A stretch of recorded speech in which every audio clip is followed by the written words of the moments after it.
There we go. Let's have a look at FP2.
On n'a pas l'habitude de faire comme ça. Ah bah oui. J'ai posé la question, il laisse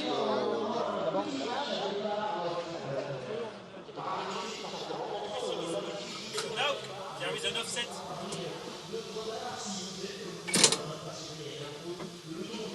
Oh, everything is cold. There is a big offset here. Zero.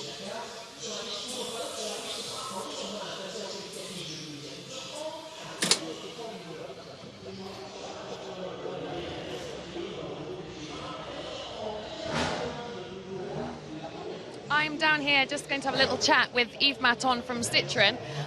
Yves, there's been very little time between P1 and P2. Have you had time or have you made any changes?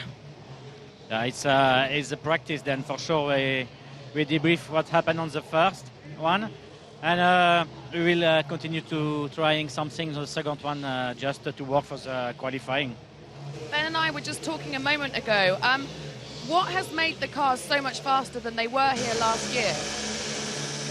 I think the two main points is the engine and the aerodynamic.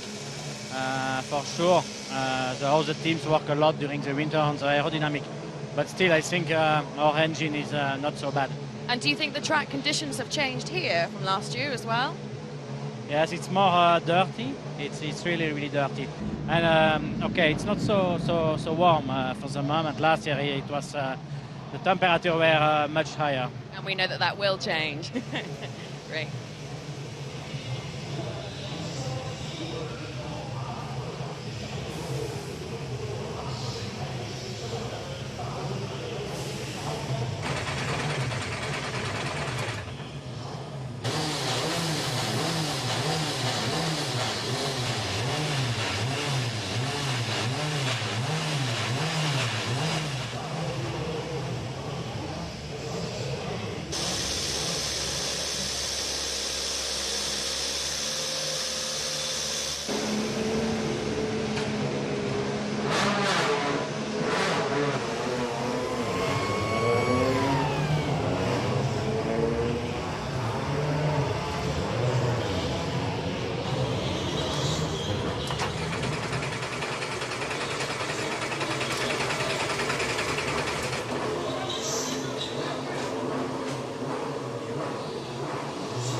start-finish line here in Marrakesh, up to 5th gear, left side of the track. Very bumpy down here, as I'm sure you can hear. Into the braking zone, 150 hard on the brakes. Down 3 gears into 3rd. Clip the curve, get on the power, more bumps. Back to the right, miss the curve. Watch the wall on the exit. Good traction on the exit there. Out to the right-hand side, long back straight here. Very bumpy, even struggling to keep the car in a straight line, as you can probably see. Hardest braking point on the track up here, 150 hard on the brakes. Down to 2nd gear, trying to take too much curb. There we go. That was about as little curve as you can take through there. Flat left, famous for the menu Farfus shunt a few years ago. In left, good, hard on the power. Bit of wheel spin, you can hear track very slippery still, not quite rubbered in, a lot of dust, a lot of dirt. Braking zones proving very hard, and just hard holding onto the car in general around here. 150 hard on the brakes, down to 2nd gear, tight chicane this year, back to the left, get on the power, get a bit of wheel spin, bit of understeer, bit of oversteer, all sorts of things happening in the car at the moment. Fast chicane. Hold your breath as we go in. Back to the left. There we go. Get that one quite hard. Car moving around a bit. Up to 5th gear. Slowest corner on the track. On the 100. Down to 2nd gear. Trying to see the apex through the side window. Hard on the power. Wheel spin. Up to 3rd. 4th. And that's a lap of Marrakesh with me, Rob Huff, in my Lada Vesta.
Ah, c'est joli.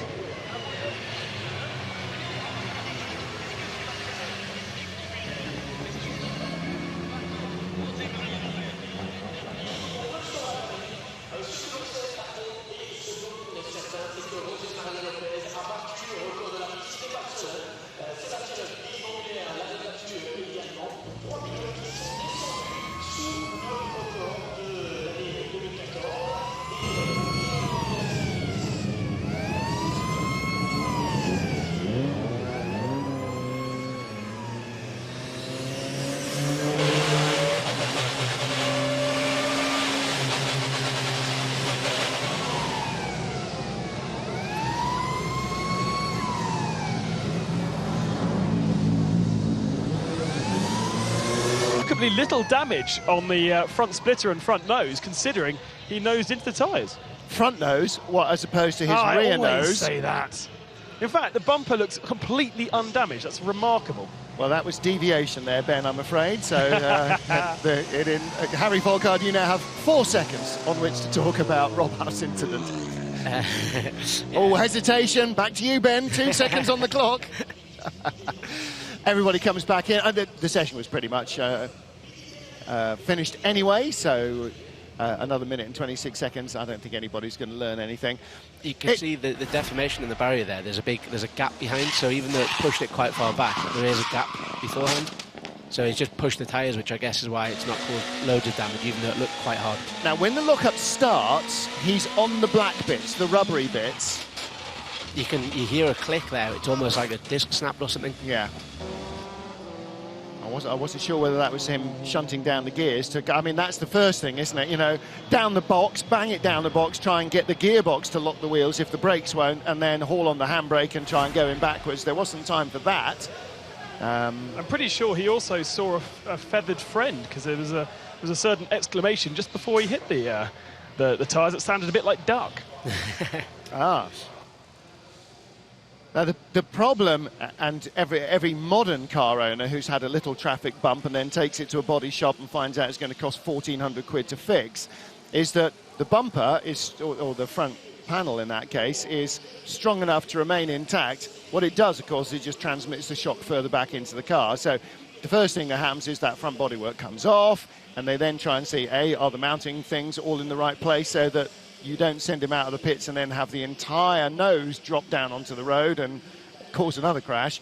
And what's it done to things like the radiator, the oil cooler, how close has stuff been moved to where the turbo is, and so on and so forth. You could see the wing had a crack in it, so it's obviously pushed things back relatively far, and I wouldn't be surprised. The way the bumpers normally mount, they're on like a trumpet system, and that's what will have absorbed the impact. So even though the bumper on the outside looks okay, it may well have cracked the actual mounting points where the bumper sits on the front legs. Okay, so I think we've got an interview with Rob. We'll hear from Rob Huff and then catch up with Jose Maria Lopez, who again is the fastest man. But first, let's talk to Huffy.